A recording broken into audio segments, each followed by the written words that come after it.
In Vilnius, the capital of Lithuania, archaeologists and forensic scientists are trying to solve a mystery. They have found thousands of unidentified bodies buried in a mass grave. They finally make a discovery that provides positive identification: buttons from soldiers' uniforms. After closer examination, archaeologists are able to pinpoint which army the soldiers belonged to. This was the army of one of the greatest military leaders in European history, Napoleon Bonaparte.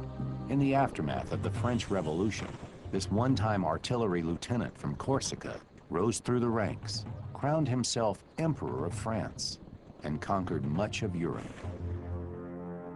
But Napoleon was not satisfied. In 1812, Russia still lay beyond his control.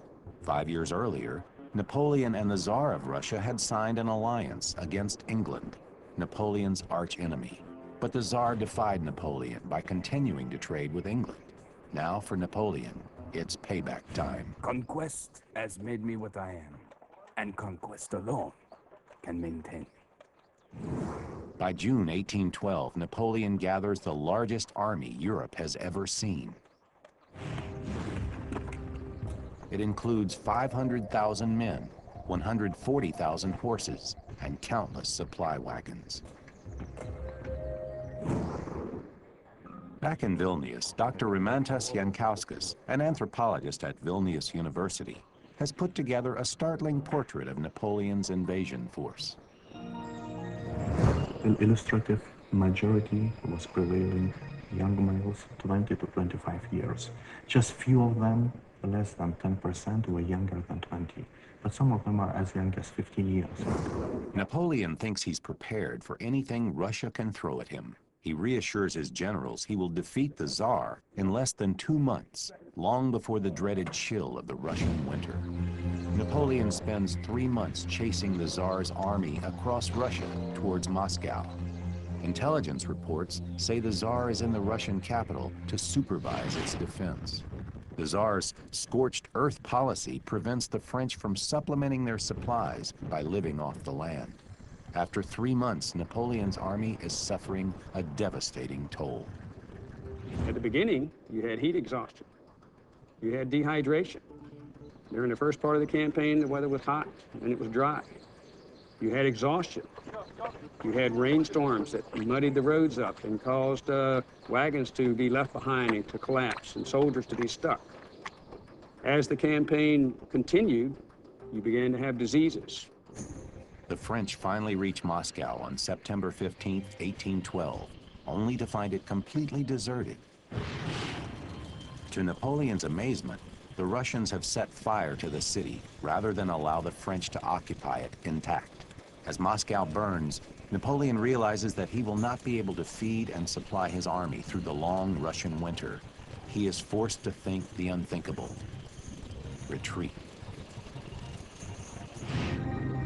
On October 19, 1812, the French begin the daunting 1,000-mile retreat from Moscow.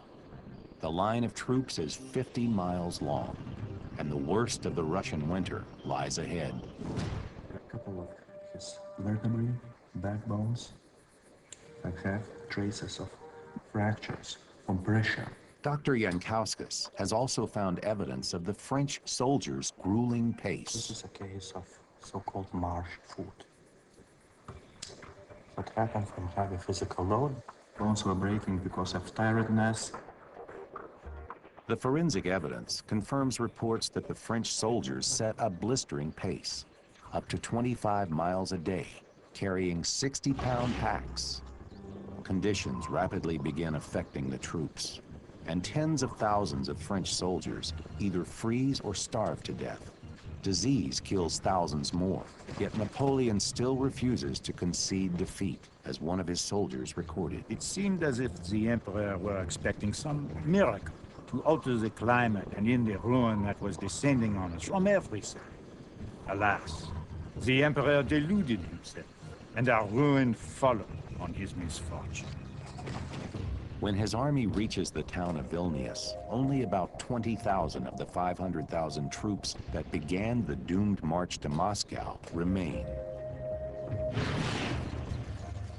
Less than 2 years after Napoleon leaves Moscow, Tsar Alexander leads an army into Paris and forces him to abdicate.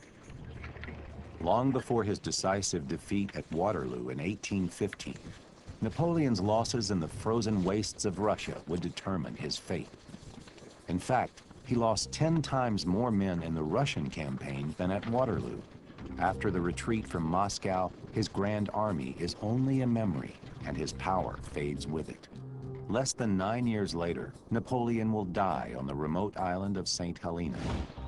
So far, 3,000 bodies from Napoleon's lost army have been found.